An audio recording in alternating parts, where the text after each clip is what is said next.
don't know, which many of you might not, my name is Kevin Hines, and I am, as a lot of you do know, extremely lucky to be anywhere. And by that I mean anywhere. I nearly died off the Golden Gate Bridge in the year 2000.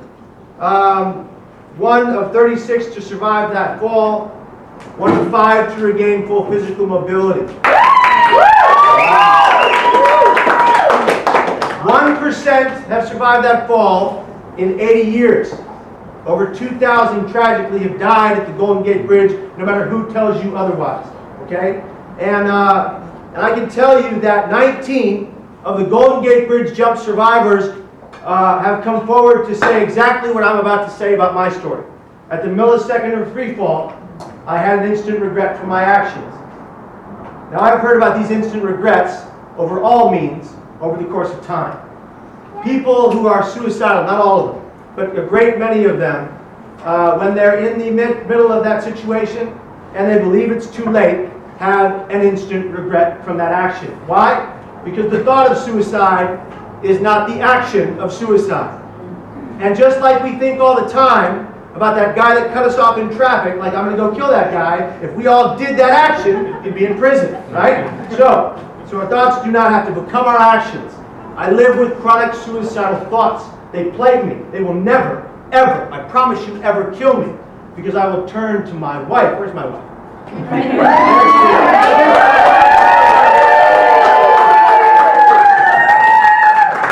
I will turn to my dear Margaret, I will turn to my father Patrick, Kevin Hines, and I will turn to my friends, and I'll tell them the truth, and I'll ask them for help every time. Patty, what do we got to say? Patty, we say, I need help. Help, this guy. He's not telling this guy every time. Every time I come on the door, all right? So you say, I need help. But it can't just stop there, as one man in this room pointed out to me recently. You can't just say, I need help, because who's going to listen? Who's going to be there? Where are the services, right? Which we've got to change that in this country, and collectively we can, as a unit, as a group, together as one. All right, this is the lived experience moment at its best, okay? Now, I survived, I'm grateful to be alive, and I got the privilege of coming up in the last 17 years trying to be effective as a voice for change in suicide prevention. I'm a cog in the wheel. We're all cogs in the wheel. We're specks in the sand. But if we join together, we make a whole beach that covers an entire ocean, right? And we can get it done. All right, so suicide's reduced to 20% in the next 5 to 10 years? No. 0 is the only number. There's no acceptable number like that. All right? Now, I'd like to bring up a friend of mine. First of all, before we do that, I want to tell you about this journey. This journey I've embarked on to make this movie. 5 years ago, I sat in Margaret and I's home, and I wrote out a creative briefing of an idea. It wasn't called Suicide: The Ripple Effect. I don't remember what it was called. But I wanted to make a film, and I kept running in circles, wondering how I was going to do that. And 4 years later, a gentleman emailed me and said, "Hey Kevin, I'm a filmmaker. I'd like to make a film about suicide. Can you help me?" And I called that guy, and I was like, "Yeah, this is my film." And he goes, "Sure." And then he left us, okay? And he did the whole process. I'm just being real. He did the whole process. He was upset about the vision. He didn't like it. He disappeared. And I realized something. I need to turn to my friends. I need to turn to my peers. So I turned to Greg the chair. Greg, come on.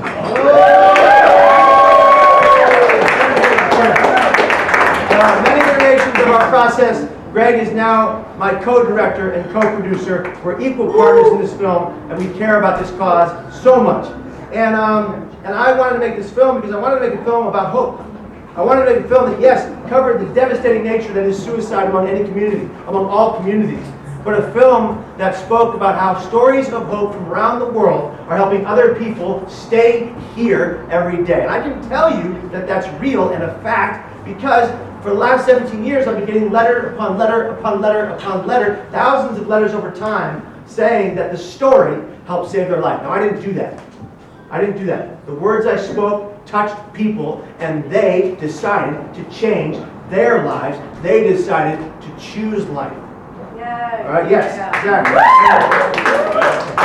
And so Greg brought on board, and we are creating something that is beautifully sad. But it is powerful, it is emotional, and the end result is a plethora of hope for anyone who gets to see it. Greg, take it away. All right. Let's give a big hand for Mr. Kevin Hines.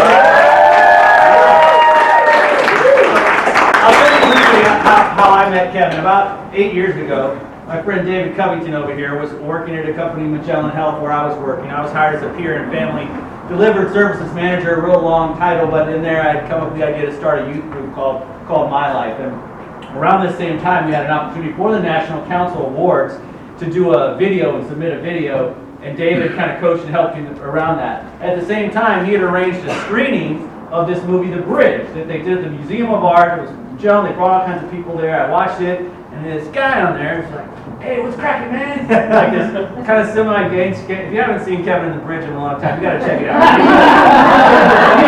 Not a Judas beard. Not a Judas beard. I really would have loved to show this picture, but he got mad at me.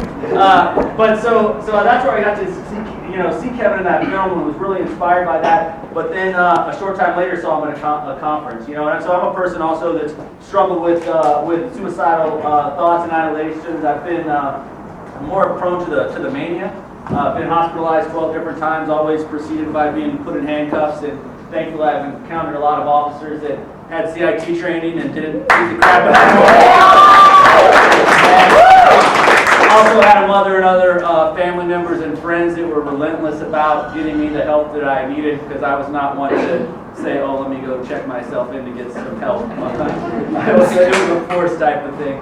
But prior to that, I had always had the dream of working in the film and entertainment industry. I moved to LA after college. The substance abuse had been in my life there for quite a while.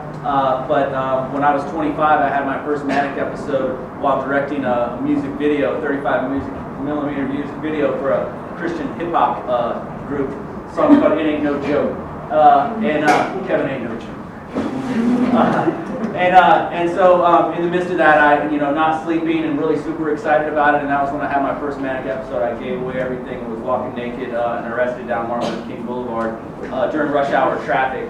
And they told me if I didn't stop doing drugs and didn't take these medications, and told me I was bipolar, that I would keep ending up like that, and I did for many years until I found the willingness. Basically, God gave me that willingness to do for myself, which is necessary to stay sober, and got involved in 12-step recovery. And one of the hardest things with mental illness is having to give up on hopes and dreams, because mental illness takes a lot away from us. It takes a lot away from our loved ones, our family members. And my sponsor says, the depths of mental illness and substance abuse, it's like a raptor, and just takes away things. But a loving, knowing God and the support of friends and family and recovery can give all of that stuff back and much, much more. So I had given up on my dream of doing film. I had a company in New Orleans for a while, and this mania and substance abuse kept coming in, and had given up on that. And then the result of being able to do these little small videos over the years, and then Kevin was doing this project, and it's just been an amazing blessing to see. I always knew the power that Kevin had and impact he had, and he says,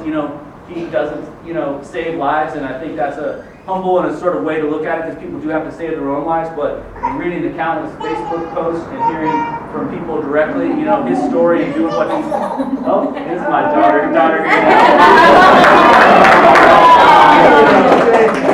And this is another great gift of recovery. My wife.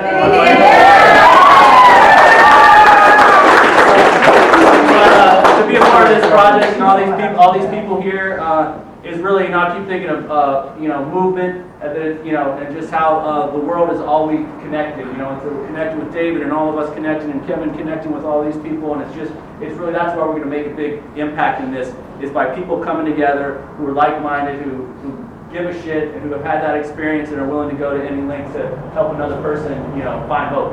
And so I'm very grateful to get to work with this fine young man and his beautiful wife Margie, and everybody else who's just on this mission to help people. So appreciate you all coming, and hopefully you'll join us on this ride to this wonderful endeavor. And right now we're gonna go from right to left of our Team Ripple Worlders. All right, Steph, you're up. Ladies and gentlemen, Steph Cavanini is going to tell us right now how the ripple affected her life. Hi everyone, so as Steph said, I'm Steph. Steph. I'm the founder of the Ideation Foundation, and suicide, the ripple effect, affected my life in many ways. When I was unwell, one of the recurring thoughts of the night that I attempted was that I didn't need to be here, and that it would have been better off for my family if I wasn't. And a key thought for that was my sister had just given birth to my first niece, and I thought, well, what a better time to go, because my niece wouldn't have to grow up knowing me, so it wouldn't have affected her.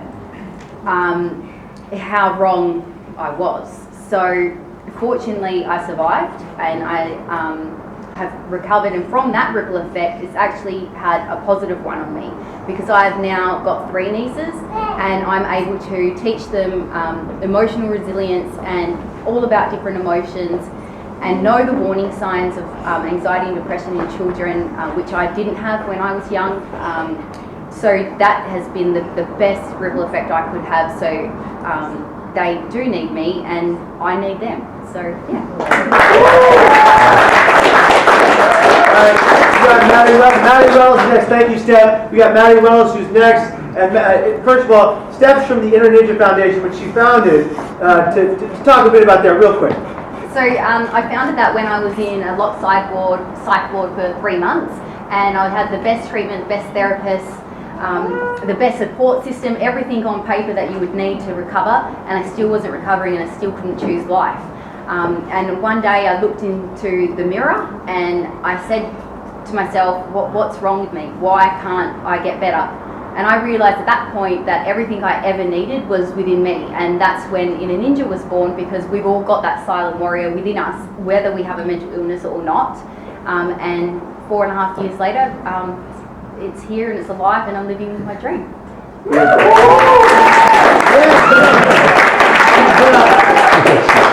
Matty Reynolds here. He is the youngest male in Australia to form a registered charity. Matty Reynolds. How did the ripple affect your life? Yeah, so in the weirdest ways possible, the ripple effect had a real positive influence on where I am right now, through losing 6 really close mates to suicide, and having experienced 4 suicide attempts myself. It was the second mate that I lost to suicide that really, when I was 18 years old, that really enabled me to go in and get the help and treatment that I required to get myself on the way to recovery. Through that, I developed hope, and through experiencing what my mates had experienced, it formed that passion where I really wanted to make sure that I wasn't in turn doing the same thing in silence, and I had a story to tell, and by sitting there and ignoring all the people out there that were experiencing the same thing, knowing that I could help them was, to me, just didn't make much sense. So the ripple effects had a real positive outcome on where I am today, because it enables me to now be well, because I've got a purpose in running a not-for-profit organisation, sharing my story, and interacting with people like this. So a very positive ripple effect on me in many ways. Right on, Maddie. Thank you.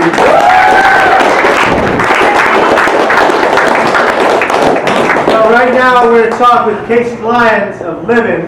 And Casey, if you can, tell us how the ripple affected your life. So it affected me in a major way. In 2013, my best friend, he took his life. We met first day grade 1, so Yeah, Casey. that was my best mate. We did everything together. I recently got engaged to a beautiful lady, and he's not going to be there. My best man's not going to be there. So myself and Sammy, we got together, and we changed that. It eats me every day to think that he was in a position where he had to do that, where he chose to take his life, and we're trying to change that. We're trying to bring hope to people so that they don't take their life, so people aren't going through what he went through, so families aren't going through what his family went through, and his friends. So I've got a massive hole left in my life, but now we've got a greater purpose. The moment he left, our lives changed dramatically, and yes, we've met a lot of great people and we're doing a lot of great things. And we'll never bring you back, but we'll stop people from joining, and we'll keep doing that until we're no longer here. So that's how it's affected me. And sorry to be the first one, but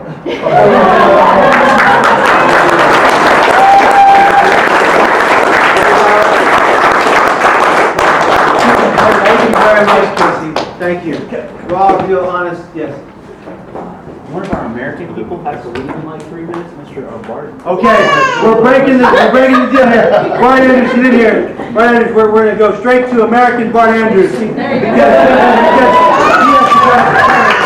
I'm whispering to somebody that I'm leaving, and that resulted in me being in the front of the room. That wasn't the goal. To sneak out, right?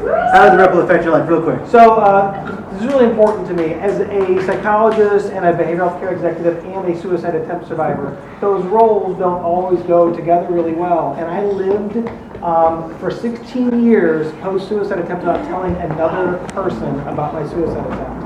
I saw Kevin speak in 2013 in Las Vegas at National Council. And while Kevin was speaking, seeing someone who was so courageous about being open about his past and so passionate, seeing him tell his story, tears are pouring down my face. I mean, Kevin, they had a whole room, people were just bawling, right? And one of the things that was happening for me while Kevin was talking was me too, right? And seeing Kevin being so courageous about sharing his story, that was it for me. I knew I needed to tell my story. It still took me another year to tell my story. But seeing Kevin talk, and so he is a very special place in my heart because he helped me be able to tell my story. And that's what you do, man. That's what you're doing all the time. You're helping other people that are living with this stuff in secret. You're helping them tell their story, and that's the best thing that you can do. Thanks, brother.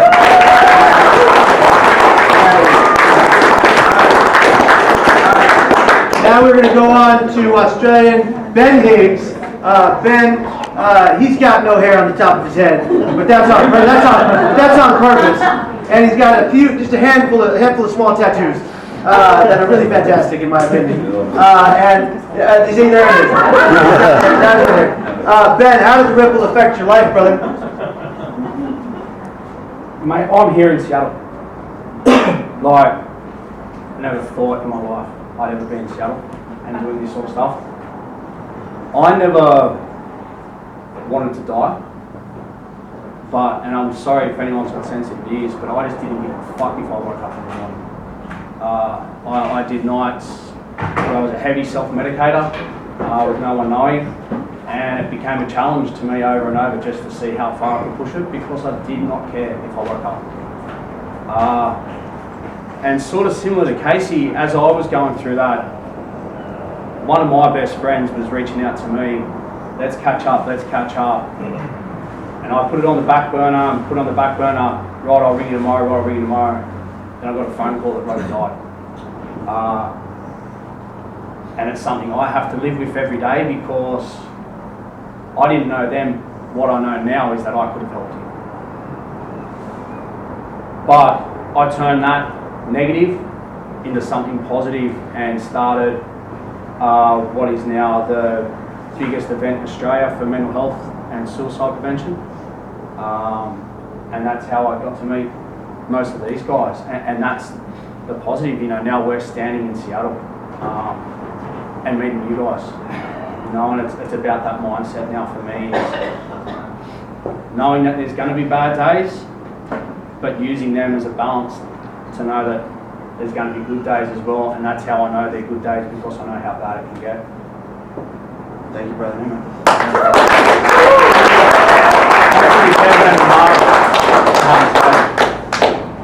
Pat Lawson, of course, who gave us the help earlier. And Pat, break it down. How does the ripple affect your life, my friend? So much like Higgsy just said, we're here in Seattle at one of the biggest conferences in the world for mental health or behavioural health. I'd never been out of Australia before, let alone in Las Vegas last year for NatCon, which if it hadn't have been for such a negative moment in my life, turning that into the positive that it is today and being able to go out and help people that are going through such a dark time, and this time that we all know too well, I can't see much more of a positive than that. And going back 2 years ago now, where I was in that dark place, and I could have quite easily walked away from my family, as I quite didn't want to do, but felt it was the right thing to do at the time. I was at a wedding last weekend. A very good friend of mine, and her father took his life when she was very young. I watched her walk down the aisle with her brother on her arm, and it brought tears to my eyes because I want to see my little girl get married. And that could have quite easily been my daughter, walking down the aisle with her brother. Thankfully now, as you've said, Kev, you've made that promise to the universe. I'm not going to take my life by my own two hands. I started 3 words to show people that there is hope. I was the stigma behind mental illness once. I was that person. I now reach up, and I'm an open book. I tell everybody where I can that it's okay.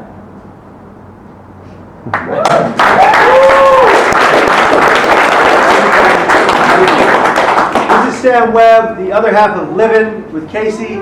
Sam, explain to us the ripple effect of hope in your life, brother. I guess just to carry on from what Case mentioned, I guess where it really affected me is the moment that, you know, I was with Dwayne the night that he took his life. I was at a party with him, and you know, he opened up to me that night, and I listened as best as I could listen. I thought I said everything I should have said, but knowing the information that I know now, I feel like it was my fault. It's part of the guilt that I've taken on from September 15 of 2013. I'll never forget that night. And that next morning, seeing that curtain roll back when Casey and I had identified Dwayne at the hospital was a moment in time that I'll never forget. And as Kev, you preach it all the time, they say death by suicide or a death, you know, affects 110 people indirectly. The number far outweighs that. That number, you can't even put a number on it. Like, we've seen friends post Dwayne's passing suffer from mental health challenges, take their life, family members crashing and burning, people falling around us, and we had to do something about it. We couldn't sit there, and I know for me personally, I've taken on a lot of the responsibility, and as a past sufferer and still someone that suffers with anxiety and severe panic attacks from time to time, I mean, it's something that relates to almost everyone in some way, shape or form. That's why we're all here, right? That's why we're all sitting here and helping one another. We're all swimming in the same sea in some way, shape or form. And we can't do this alone. Either can Kev, you know, we're all part of the team. We have to put our hand up and ask for help. And, you know, just to paint the picture, Dwayne was the life of the party. He's the last person that you would have thought. And anything that he touched would turn to gold. He was extremely talented, life of the party, everyone wanted to be around him. And it breaks my heart to think that, you know, people, and especially like Dwayne, chose that decision because I know deep down, you know, he wanted to be here. And if we can all arm ourselves with a little bit, you know, that education and speaking up and seeking help and practicing what we preach, I think we're going to be in a much safer place. And we're going to hit that 0%. So thank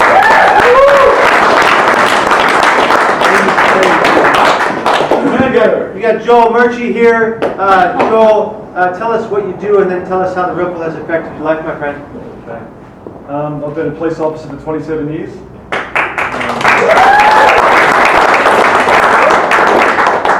I joined straight out of school when I was 19. For those of you who think I look about 35, get the description on your glasses up a bit, I'm actually 46. The closer you look, the more squidgy around the edges I am. To wind the clock back to 2002, I'd been in the police 12 years at that stage. Very common thing with people, first responders, like police officers, ambulance and fire brigade. I'd seen some pretty ugly things, babies drowned in bathtubs, the small kids drowned in backyard pools, people cut in half in car accidents and the like, and those sort of things take a toll. on your emotional well-being moving forward. So I think at that stage I was well and truly on the path to PTSD, if not experiencing it already. I then hit what you could probably class as a milestone moment in my life. You've all heard the phrase wrong place at the wrong time. My girlfriend and I had spent 6 weeks touring around Europe, my first time out of Australia, and we decided to stop in at Bali in Indonesia on the way home for a week just to relax and have some massages, a bit of shopping, to unwind after the hectic schedule of going from country to country in Europe.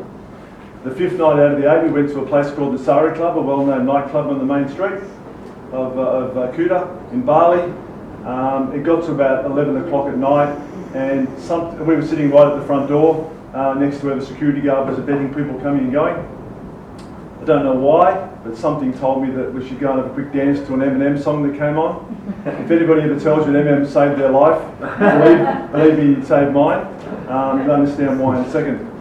I moved away from the front door to dance to an Eminem song called Without Me. Probably 3 minutes later I heard 2 loud blasts. They were actually 2 suicide bombers with backpack bombs setting themselves up in Paddy's Bar, up the street a bit. I've turned towards the front door thinking, rightfully so, what the hell was that? By that stage I noticed there was a motley white off-green van had been parked up against the front door up on the footpath, and the security guard was missing. And so the radar's starting to, the alarm bells are starting to go off, thinking, well, why is that van parked up blocking the front door and where's the security guard gone? Whilst pondering that, about 30 seconds later, 1.5 tonnes of incendiary explosives in the back of the van were detonated by terrorists. I was about, I think, 10 to 12 metres from the van. Being quite tall as I am, I was head and shoulders above everyone else on the dance floor. I took the full blast of shrapnel in my face and knocked me unconscious, I'm guessing, for about 90 seconds to 2 minutes. When I came to, every single person around me was dead and in pieces. Heads, bodies, legs, arms. Somehow I survived, so there's a lot of fate involved in that. I guess it wasn't my time. It was then a case of the thatched roof and the roof beams had come out on top of me. I had to sort of try and climb out through the flames, got very badly burnt. My tank top I had on melted to my back, so as I got outside the club I pulled it off and the skin came with it. I won't bore you with the rest of that story, but suffice to say that I managed to get out of there and help some other people at that stage. No infrastructure, like any normal country, get away from the main source of danger and the fire brigade, police and ambulance all turn up and you just get some help.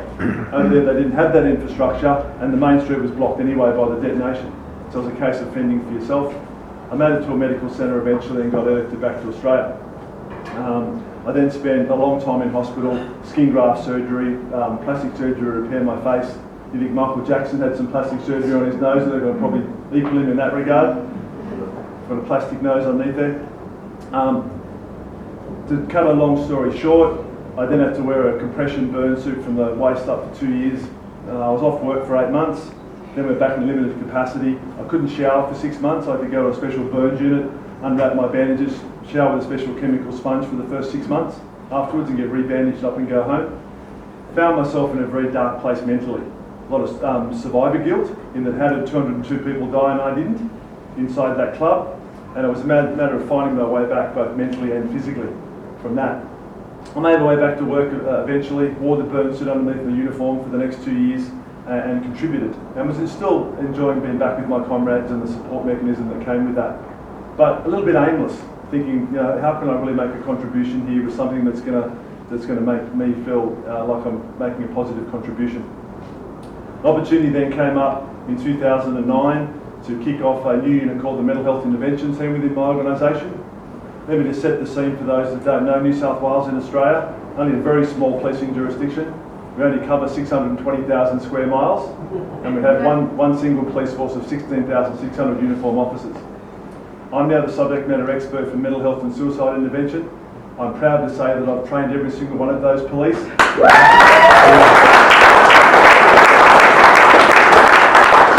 We're intervening people in mental health and suicidal crisis in a much more compassionate, empathetic and understanding way and get much better outcomes in that space. My life has been changed in relation to the fact I've now got something to go to work every day and passionate and enjoy. Even more so, in 2012 I came across here for my first international policing conference. You spoke about the power of Kevin's message. Day 4 of that conference, Kevin was the keynote speaker at the luncheon on the last day. Let me tell you, there was 500 seasoned police officers that used the CIT model from around the world in that ballroom. There wasn't a dry eye in the place. The hair on the back of my neck stood up for the entire presentation. I then, call me crazy, I then chased after Kevin and Margie as they tried to exit the ballroom, stage left, asked them if they wouldn't mind having a coffee with me, told them about my experience and how I'd like to keep in touch with them. I made Kevin a promise that day that I'd bring him to Australia to speak to a conference of my senior police officers one day. It took me till April 2015, but I got him out there. Kevin presented to the governor of my state, my police commissioner and executive and 200 senior police officers on his very powerful message. That got me the support from my executives. Mental health's not sexy, okay? It's hard to sell. I think got a lot more funding, a lot more support, and we're moving forward in our training. I've also integrated my package into recruit training, so every recruit that goes through the academy gets that training before going out on the street and potentially dealing with people in crisis. I've also been very successful based on Kevin's message in implementing a lot more lived experience components in our training. Theory is one thing, lived experience is the game changer that changes people's attitudes, and that's the win-win in this situation. Thank you,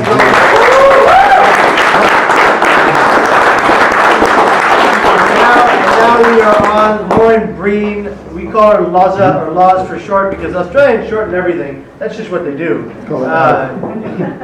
Just Patty knows now. Just call her L now. Okay, just L. L Diddy. Oh wow! Wow, that happened. That just happened. That's Donald Trump on the phone. He'll call back. Lauren, please tell us how the ripple affected your life. Well, I'm never going last again because I have to listen to everyone else's stories and it's emotional. I think for me, my life world being changed in 2008. My brother Aiden died by suicide. He was only 19. He was a baby. So for me, my whole world shifted, and many of us in here have gone through a similar experience. And I think for me, immediately, the ripple effect was actually really negative. I was the strong one in my family. I had to keep everyone together. I had a younger brother, Michael, who was only 15 at the time. My mum and dad had fallen into a heap. No one was functioning, so I was keeping everyone together. But what I didn't realise was the ripple effect actually sometimes can have a negative impact at the beginning, because 6 months after my brother died, my dad attempted to take his life as well. But we found him just in time. And the difference is that we got him into a psychiatric facility. They took his situation a lot more seriously. He was a 50-year-old male, whereas my brother was a 19-year-old, and he'd had an attempt previously. But they signed him off and said he was just going through a bit of trouble, he'd be fine. So my dad attempted, we found him in time, and we got him to a facility. But since that moment, it was the fear, the all-consuming fear that I still experience today, and I actually live in Atlanta now with these amazing people, is that fear that every time my phone rings from my mum or my brother, that something bad has happened. And I always thought it would go away, but it hadn't. And I'm going to get really emotional, but the past couple of days, I hadn't heard from my little brother. And I was getting really, really worried. And I was ready to get on a plane. And I hadn't really opened up and told anyone. And it's only until meeting these guys and Steph, my God, I don't know what to do without her. I'm not an overly emotional person, but it just shows that 8 years down the track, I could be on the other side of the world.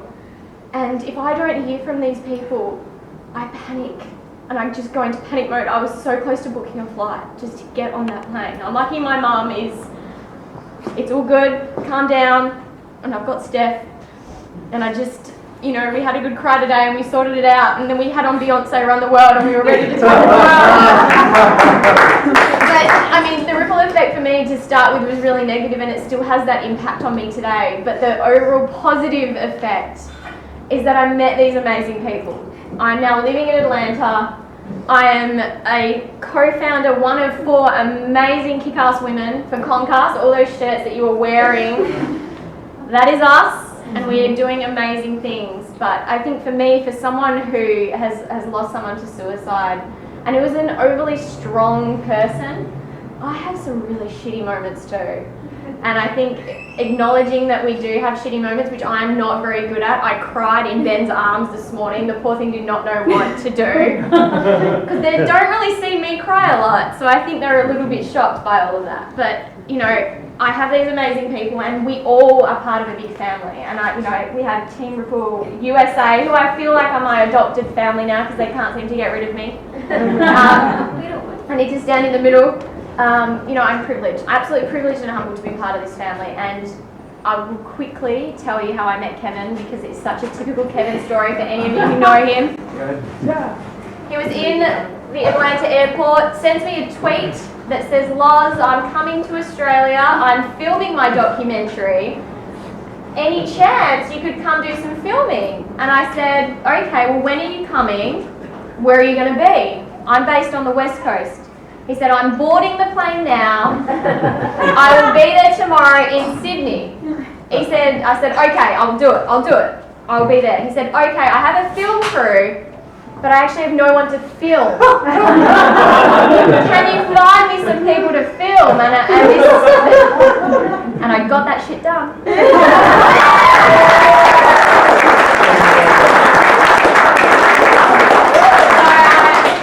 So we made it happen, and I feel like that was one of the births of Team Ripple, and that's why all these people are involved today. So thank you. Thank you, Lauren. Team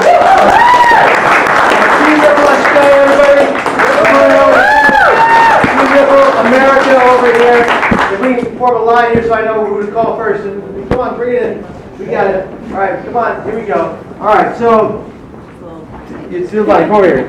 To my left, this is Ashley Hunt of Infinite Strength. Ashley, tell us how the Ripple has affected your life and how you came to be a part of this project. My name is Ashley again. I had 2 incidences in my life. Oh man, you guys made me so emotional. You could do it. I had 2 incidences in my life that really ripped away all forms of hope and sense of identity for me. The first one being my mom was never diagnosed with a mental illness, but struggled her whole life with addiction. And we always thought that she had an addiction problem. And so we treated her addiction. She was in and out of rehab my entire life since I can remember. And we never, because we never treated the mental illness, it never got better. She ended up passing away from an accidental overdose when I was 17. 2 months before she passed away, I went to her apartment because I hadn't heard from her, which wasn't uncommon, but I found her in her bedroom. She was having an overdose, and so I called the police. It was a protocol at this point. And when she came to, she told the police that she wasn't going to go with them. And I went into her room and I begged her to go, and she said she couldn't. So they left. And before the firemen left, they looked at me and told me, at the time I was 16, that my mom was going to die and that she wasn't going to make it, and that they knew her address by heart, they knew her phone number, and that I needed to start preparing for her death. So I went into her room and I tried to give her a speech that I would always give her. I had one of her chips, one of many, and it was the first time that in the middle of talking, when she grabbed my hand and she said, "I'm sorry, I just can't." And it was the first time that I finally put it down and said, "I know." And I never say goodbye, and I will always regret that. But I knew then that I wasn't going to force her to be here when we didn't know what else to do. And so I left and I drove home that night.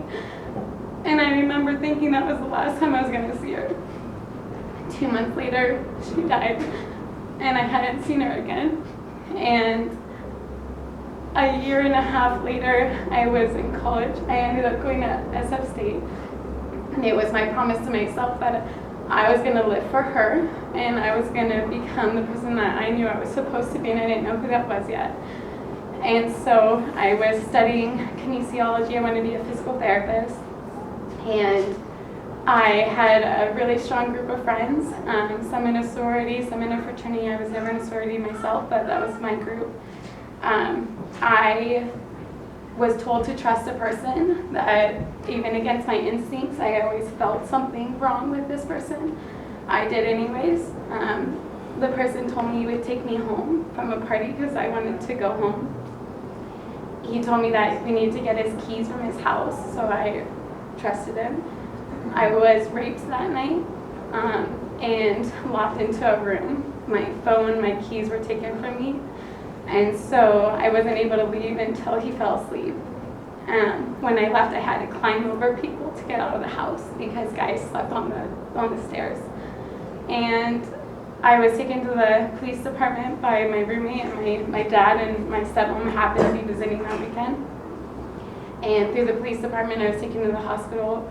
And through that, I went to trauma counseling for about a year, twice a week. And that helped a lot, but it wasn't until I started to realize that it is a physical assault. And the mental aspect is one thing, but until I regained that connection to my body again, I wasn't gonna heal. And so I started boxing again, and it was probably the most brutal experience of my life at first, because my instructor knew I had to tell him. And he put me in positions, and he made me have to break through my trauma physically, and that experience changed my life. And since then, it wasn't until a few years later I called Kevin. He was my first phone call, and I said, I have this idea.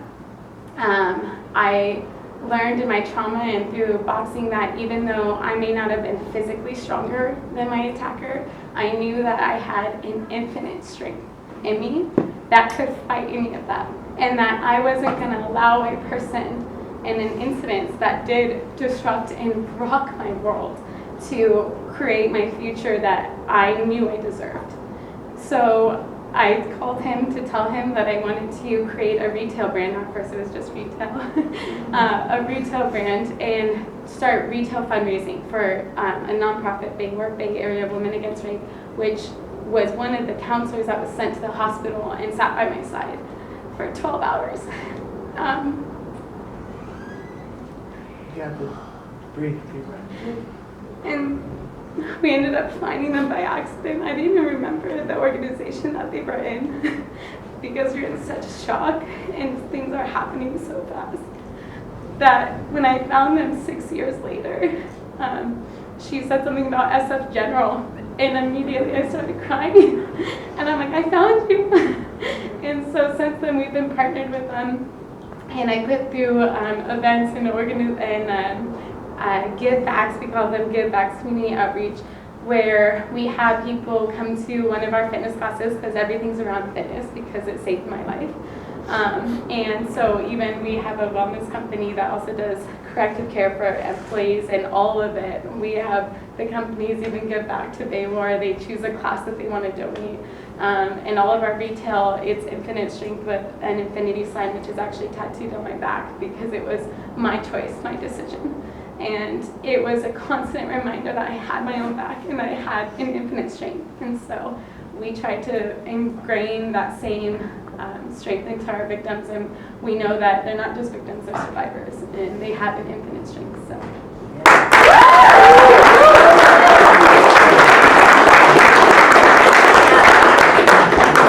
Holly Farrar, break it down. How does ripple affect your life? Mine comes from Holly. I am also a sexual assault survivor. Mine happened when I was very young. This is the first time I'm speaking about it publicly. You can do it.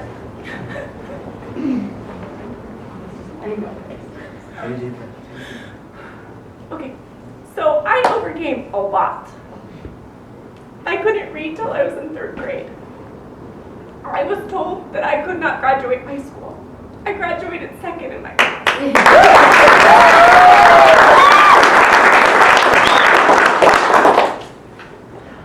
I since went to college, and I got myself into my doctorate of physical therapy. But I didn't make it. And you know what? That's okay, because I'm not defined by my past, and I'm not defined by the things that have happened to me. And to me, all I'm hearing from everyone is that there's purpose in pain. That we can take those things that have happened to us, speak about them publicly, and fight the good fight. Right. Because each of us deserves to be here, no matter what shit has happened. And I just know that as we can instill hope in others, that we can teach everybody to love each other a lot better. Because I think that's where the problem lies, is in our self-talk, and how we speak to ourselves is no way that I would ever speak to any of you. So why would I do that to myself? So I'm here to stand in front of everyone and say that I am 2/3 of the way done with my master's in counseling. Because I want to help kids who have not had hope. And I know that I wouldn't be as far as I am right now without my family, without my friends that have become family. And just like everybody in Team Ripple World, most of these folks I'm meeting for the first time today in person, in the flesh. And I wouldn't be here without folks like you. So.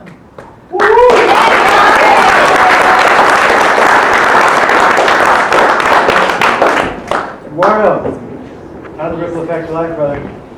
Oh, brother, man. Briefly. This is the journey that we've been on together has been inspiring to me and has touched me in ways, has created ripples in my life that will go on forever. After my second suicide attempt when I was in college, two things happened. The first thing that happened was that nobody called me. I lost my job. I was evicted from my apartment. I was kicked out of school, out of university. All of those happened because it became known that I had tried to kill myself. I couldn't talk to my family. And I was facing one of the worst moments in my life. And I felt more alone than I ever had. The other thing that happened was that I went to a group and I saw a person there. It was a 12-step meeting group who had big slashes across his wrist. And by this time I had been to many psychiatrists, many psychologists. I'd been in services for bipolar disorder since I was a kid, off and on. And mostly what I had heard is, you have a disorder that has a chronic deteriorating course. You should not hope for too much for your future. You should not hold out high expectations or dreams. You should focus on just getting through and not having a life that was full of stress. And when I saw somebody else and I knew that he had been where I had been, that was the person I wanted to talk to. I knew that somehow somebody else who had been there could give me a kind of hope that I hadn't gotten anywhere else. And partly through that, and then through working with other people who were disabled, I started to feel like there was a reason for me to be here. That despite everything that I had heard, and despite still having suicidal thoughts and feelings, which I did for many years, that I could make a difference. And that my possibility for transforming my life was real and actual. So I wanted to say that, and also just to acknowledge that I think today we're feeling the ripple effect of Amy's death by suicide, and I want to acknowledge that. And Amy was a member of our community who started the Semicolon Project as a message of community and strength and hope for people who have been there, who have struggled with suicide. And the message of the Semicolon is that our journeys are not over. We can pause and we can go on. And her loss to suicide is a reminder that we need to be always supporting each other and continue to come together with courage and strength, save our own lives and each other's, and be there to make a difference. Thank you, Amy.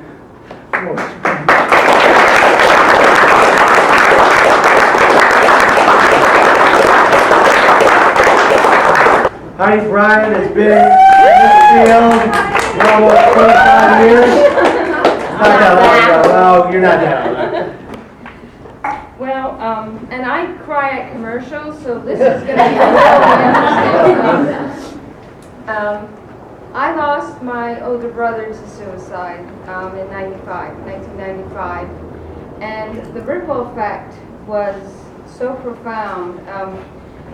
My brother was, well, he molested me when I was growing up. He was also verbally and physically abusive when I was growing up, so I had a very conflicted relationship with him, and I wasn't even sure when he died if I still loved him or not. And I was completely floored by my reaction to his death, which I felt like somebody came up behind me with a 2x4 and I was leveled. And all I could think was, if I feel this way, what on earth must his 7-year-old son, his 6-year-old daughter, his wife, his best friend, his co-workers, what on earth are they feeling? And the other ripple effect was that that's when it hit me that suicide wasn't an option, because 6 weeks before that I was planning my own death. And I had a plan and a backup plan and a backup plan and a backup plan, and I was just waiting for the right time and opportunity. So his death saved my life, and I felt like I had to do something to honor that. And one of the things that I love about working in this field and working with these amazing people who keep me alive on a daily basis, I swear, and who give me such strength and hope, is that, you know, there's a ripple effect when we, with suicide prevention as well. And, you know, we share our hope, and then people share our hope with others who need it. And there's a ripple effect in a positive way, too. So, that's... Thank you, Hines.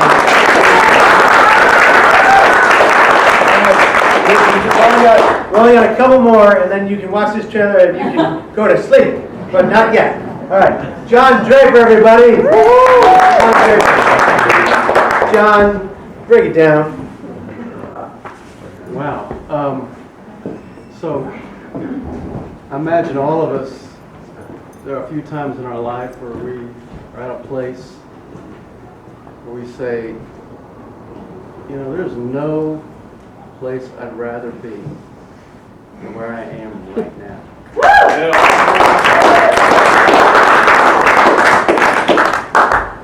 You know, this is why I do what I do.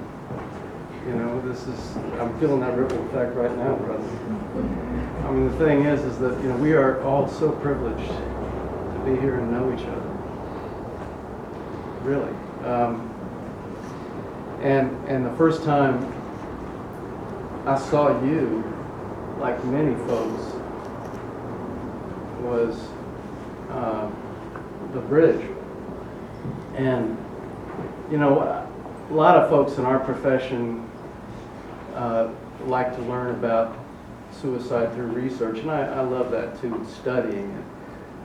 And I'm more of a therapy kind of guy.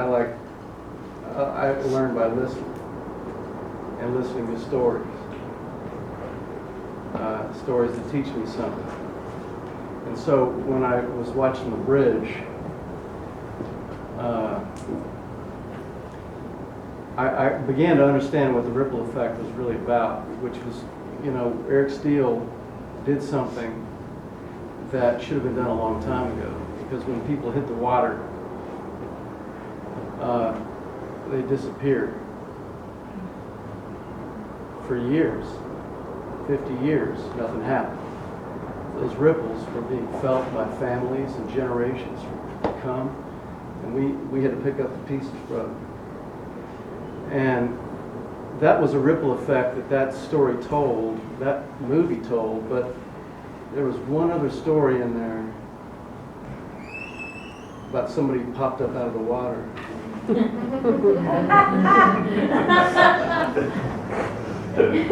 Whose job it was to tell the story to everyone, the story of hope.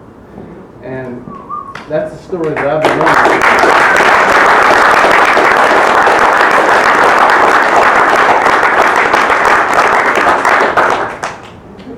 And that's the ripple effect we're going to see and feel for generations to come, brother. Really, thank you.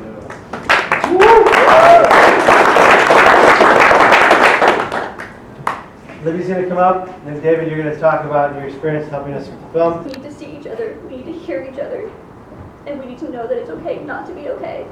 And that's something I'm still working on. And love each other. Love you.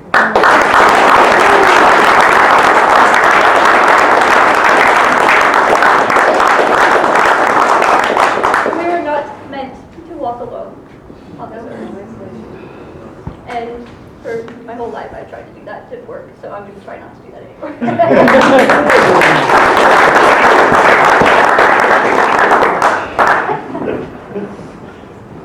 Corporal Covington here is going to break down, well, tell us why you think something like this is important. Yeah, so the first thing I want to say is we love you guys. We love those of you who've made this moment possible. Heidi, DeQuincy, Terry, Eduardo, Craig, Kevin and Margaret, those of you who've gone before. Several of us have been engaged in this movement called Zero Suicide in Healthcare. And it's shallow without this. The ripple effect gives that heart. It gives it clinical meaning. It makes it real. Bart, John, Sally, there's a bunch of psychologists in this room. There are a bunch of counselors in this room. There's social workers, there's doctors and psychiatrists, there are nurses. We got into this work because we wanted to help. We wanted to make a difference. We wanted to walk alongside. And we were taught this theory that was riddled with fatalism and hopelessness, and that we couldn't really make any difference. So I want to tell two stories that for me. The first was what John referenced. It was when I saw your story about the bridge. I mean, I've been talking to Eduardo, John and I, others at Heidi and DeQuincy and many others, we were noodling on this. I'd read Thomas Joyner's work, and it said that there was something different. But watching that brief interview with you in the bridge, it was like the foundations of all of that belief system we've been given, it just broke. It just broke wide open. And it was like all the deaths that have occurred previously, I felt immensely more tragic about and more horrified that this has happened. But so much hope about what we can do to help each other going forward. And then 2 years, 3 years, 4 years later, I'm in Chicago. Mike Hogan and I are presenting to a room of 200 people, and I'm going to tell Kevin Hines' story. And I'm 30 seconds into that story, and I look over and I see these hands that are holding each other so tight that they're turning red. And I look over to the front row and I'm like, oh no. I didn't know what Kevin or Margaret, but I recognized Kevin from the film, and I'm like, I'm pretty sure I'm telling that guy's story.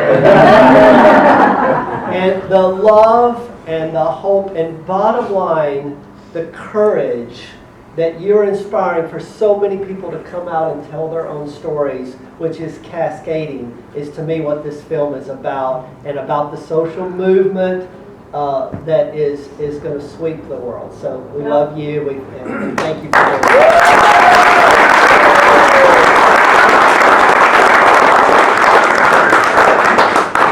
So, David, John, quite a few other people in this room have all contributed to this film, and it's been a great movement that we've spawned. And I'd like to bring up Phil Evans right now. And I would say, Greg, would you say we're 99% shot, and we are in post-production right now. But Phil, can you take it away? Why did you get involved, and why did it matter to you so much? Kevin, thank you. Our organization is so proud to have been involved in this and to have been an early supporter of the ripple effect. And I realize that I'm the one standing between you and watching this trailer now, so I'm going to promise not to get long-winded. But the story about my story about Kevin is driving across the state of New Mexico as Kevin came down to shoot a PSA for us at the New Mexico Crisis and Access Line. To tell his story in a PSA campaign that we called 3.5 seconds.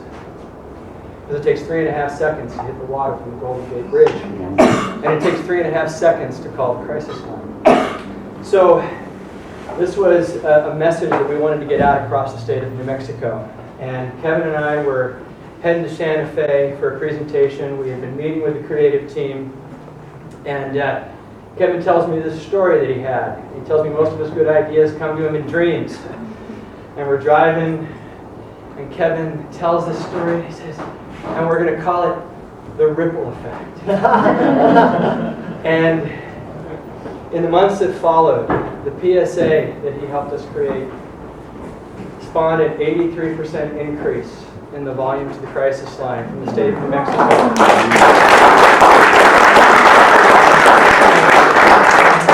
The state that has the 5th highest suicide rate in the country. And we are so proud and grateful of that work. And about a year after that, Kevin calls and says, I'm sending an email. The film is going to go into production. And I thought back to that year earlier, and I thought I knew we had to be involved.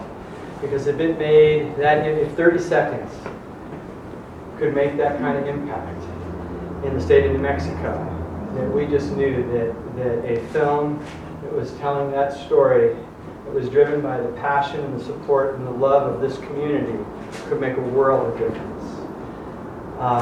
So that's why we got involved. But the story's not finished yet. There's work to be done. And as you all watch this trailer, think about how you can help Team Ripple, who you know, how we can spread this word. There's more to be raised. There's editing to be done, to final push to be made, and we know it's going to be powerful. And I know that everybody in this room is right there with us, and the love and the compassion in this room is just powerful. Kevin, you've made so much difference. Team Ripple, everybody here, everybody's story. I'm going to tell one more story, and then I'm going to get out of the way, and that is just that last time Kevin asked me to come up and speak a year ago at NatCon, it was to do the, hey, executive producer, credit, yay, go us. But I went after all of you folks, and the love in that room inspired me to tell a story about my brother, and on that day it happened. It would have been his 60th birthday. And I told a story I never told. And I wrote it and I put it out there in the world. And it was because of you all and the love and the courage and the acceptance that took you. Well, I'm going to stop now.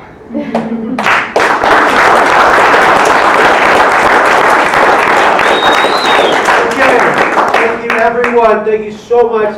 You've all been waiting long enough. Everyone get in this kind of centered area if you can. And we're going to watch this trailer. Suicide.